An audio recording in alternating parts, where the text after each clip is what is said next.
بات یہ ہے ان کی نظر میں پاکستان کچھ چیزیں ایک طرفہ طور پہ نہیں کر سکتی.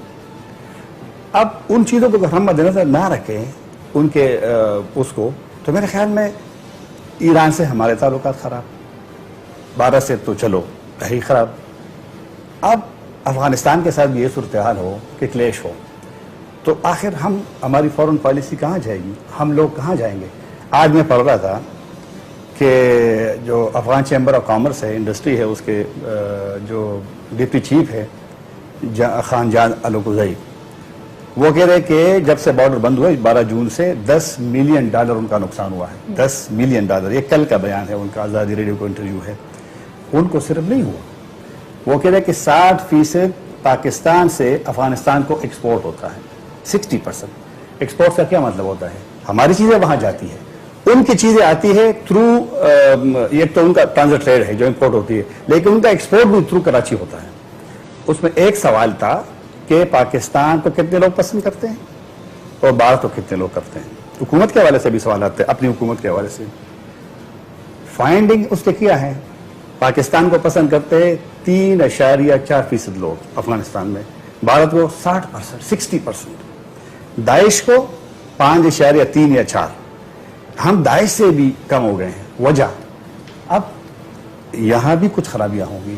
خان صاحب نے بھی منشن کیا تھا 3.4% جو پاکستان کی فیور میں شاید جو وہ سروے آ رہا تھا 3.4% اینڈ کمپیئر ٹو انڈیا وہ 60% سے زیادہ کی تعداد.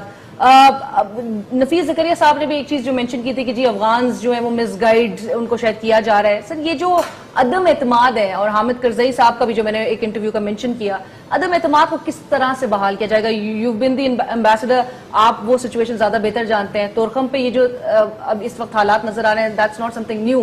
2004 میں بھی گیٹ کے بھی حوالے سے کہا جاتا ہے کہ گیٹ بنا ہوا تھا جو کہ ختم کرنا پڑا تھا تورخم اور جلال آباد سڑک بنانے کی وجہ سے.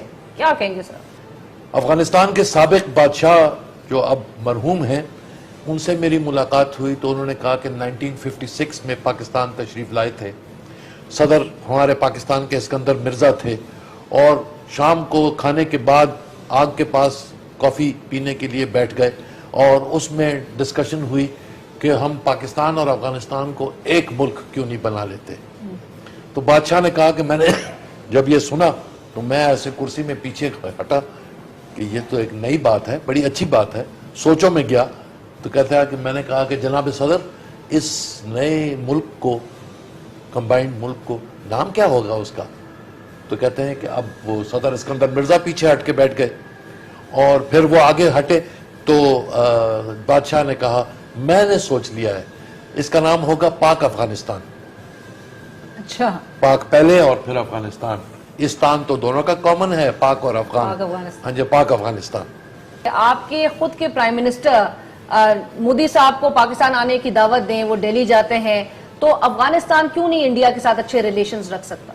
نہیں، دیکھیں، جو خود مختار ملک ہوتے ہیں ان کو یہ حق پہنچتا ہے کہ وہ جس کے ساتھ سفارتی تعلقات رکھنا چاہیں، جس نہج تک اپنے تعلقات کو لے جانا چاہیں، اپنے اقتصادی تعلقات کو جہاں تک لے جانا چاہیں لے جا سکتے ہیں. اس پہ کسی نے اعتراض نہیں کیا کہ وہ کیوں تعلقات بنا. لیکن کیا آج کی جو گورنمنٹ ہے وہ 76% افغانستان پر ان کی رٹ نہیں ہے. تو آج انڈیا جو ان کے کنڑ ریور پر اور ریور کابل پر ڈیم بنا رہا ہے، وہاں پہ اس کے سٹیکس رکھے گئے ہیں، ان کو وہاں پر لا کے بٹھایا گیا ہے. ان کے لیے ایک ڈیپتھ کریٹ کی گئی ہے ایران میں، چاہ بہار میں، تاکہ وہ یہاں بیٹھ کر اگر امریکہ اس وقت جب سوچ رہا تھا کہ ہم یہاں سے چلے جائیں گے اور ان 10,000 ٹروپس کو انہوں نے اگلے سال دسمبر تک 5,000 کرنا تھا اور بالآخر انہوں نے نکل جانا تھا، تو اپنے پیچھے وہ ہندوستان کو بٹھا کر جانا چاہتے تھے. لیکن آج وہ اپنی اس پالیسی کو دوبارہ سوچ رہے ہیں اور آج اوباما صاحب کو وہ کہہ رہے ہیں کہ نکلنے کا فیصلہ بعد میں کیا جائے گا کہ ہم 10,000 ٹروپس نکال سکتے ہیں یا نہیں.